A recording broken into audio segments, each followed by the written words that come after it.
ગીર સોમનાથ લો બોલો તાલાલા મામલતદાર કચેરીમાં પણ લાંચ લેતા અધિકારીઓ. ગીર સોમનાથ એસીબી ટીમે તાલાલા મામલતદાર કચેરીમાં લાંચનું છાટકું ગોઠવણી 3 શખ્સોને રંગે હાથે ઝડપી પાડ્યા છે. આ કાર્યવાહી રેશન કાર્ડમાં કેવાયસી કરવા માટે 1200 રૂપિયાની લાંચ માંગવા બદલ કરવામાં આવી હતી. આ કેસમાં કરાર આધારિત કોમ્પ્યુટર ઓપરેટર મહેન્દ્ર ઉર્ફે મયુરભાઈ વાસાભાઈ પટાટ ઉંમર 40 તેમજ બે મદદગાર અલ્પેશભાઈ ઈશ્વરદાસ દુધેરચિયા ઉંમર 32 અને સંજયભાઈ ભૂપતભાઈ વાજા ઉંમર 31 ની ધરપકડ કરવામાં આવી છે. આ ત્રણેય આરોપીઓના તાલાળા રહેવાસી છે. એક જાગૃત નાગરિકે રેશન કાર્ડ પર કેવાયસી કરાવવા માટે 1200 ની લાંચ માંગવામાં આવતી હોવાની ફરિયાદ ગીર સોમનાથ એસીબીને કરી હતી. આ ફરિયાદના આધારે એસીબી ટીમે તાલાળા મામલતદાર કચેરીની પુરવઠા શાખામાં છટકું ગોઠવ્યું હતું.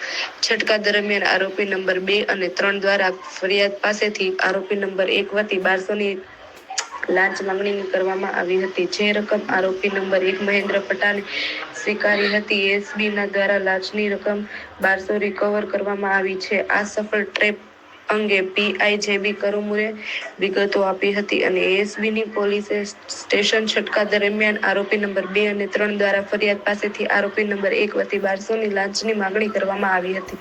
જે રકમે આરોપી નંબર 1 મહેન્દ્ર પટાટે સ્વીકારી હતી. એસીબી દ્વારા લાંચની રકમ 1200 રિકવર કરવામાં આવી છે. આ સફળ ટ્રેપ અંગે પીઆઈ જેબી કરમુરે વિગતો આપી હતી અને એસીબી પોલીસ સ્ટેશન ગીર સોમનાથની ટીમે પીઆઈ કરમુરે ની રાહબરી હેઠળ સફળ ટ્રેપ કરી. Bureau report Mahadev the times news Gir Somnath.